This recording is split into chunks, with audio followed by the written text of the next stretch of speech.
मराठवाड्यातल्या परिस्थितीचा अंतिम प्रस्ताव राज्य सरकारने केंद्राकडे दिलेला नाही असं शरद पवारांनी म्हटलंय। राज्य सरकारने अंतिम प्रस्ताव तातडीने केंद्राकडे दिला पाहिजे आणि त्या संदर्भात तातडीने निर्णय घेतला पाहिजे असं शरद पवार म्हणाले। मुख्यमंत्री फडणवीसांनी शरद पवारांना तर प्रत्युत्तर दिलेलं आहे। काही जण राजकारण करतायत अशी टीका करताना एकदा आरशात बघा असं फडणवीस म्हणाले। आमचं सरकार शेतकऱ्यांच्या पाठीशी असल्याचंही फडणवीसांनी सांगितलंय।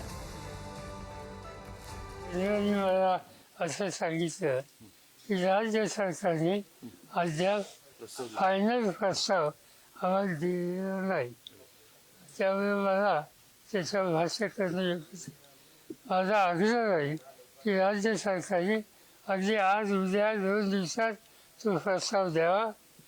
मुख्यमंत्र्यांनी संबंधितांशी बोलावं। आमच्या पाठीशी अमितभाई शाह आहेत, त्यांनी सांगितलं काळजी करू नका, काय लागलं ते केंद्र सरकारच्या माध्यमातून देऊ। त्यामुळे मी निश्चितपणे आपल्याला सांगतो, भरीव मदत शेतकऱ्यांना देण्याकरता राज्य सरकार निर्णय करेल। आणि जे लोक आमच्यावर टीका करतायत त्यांनाही सांगतो, एकदा आरशात बघून घ्या, एकदा आरशात बघा। तुम्ही असताना काय तुम्ही केलाय हे तुम्ही एकदा आरशात बघा, त्याच्यानंतर आमच्यावर टीका करा। आणि शेतकऱ्यांकडून वसुलीबाबत शरद पवारांनी सरकारला प्रश्न विचारलेत। शेतकऱ्यांना आज मदतीची गरज आहे, त्यांच्याकडूनच पैसे का घेता असा प्रश्न त्यांनी विचारलाय। ऊस उत्पादकांकडून सक्तीने वसुली चुकीची असल्याचं शरद पवार म्हणाले। त्यांनी मुख्यमंत्री फडणवीसांनी आता त्यावर प्रत्युत्तर दिलंय। मी असे काही कारखाने शोधून काढले जिथे काटा मारला जातो आणि काटा मारून पैसे जमा करता आणि शेतकऱ्यांसाठी पैसे द्या म्हटलं तर तुमची दानत नाही असा प्रश्न फडणवीसांनी विचारलाय।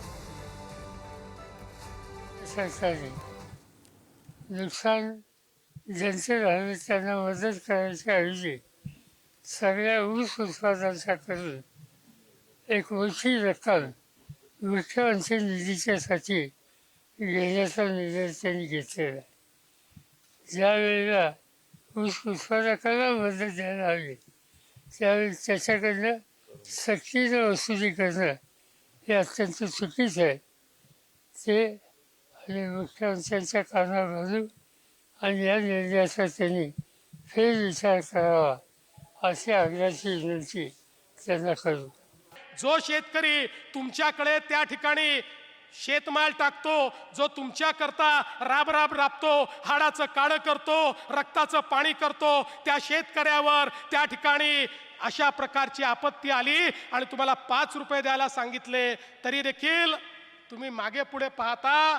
आता असे काही कारखाने मी शोधून काढले आहेत ज्यांच्याकडे शेतकऱ्याचा काटा मारला जातो। आता त्यांना मी दाखवणार आहे की तुम्ही शेतकऱ्याचा काटा मारून मारून या ठिकाणी पैसा जमा करता आणि शेतकऱ्याकरता 25 लाख रुपये द्या म्हटलं तर तुम्हाला त्या ठिकाणी देण्याची दानत नाहीये।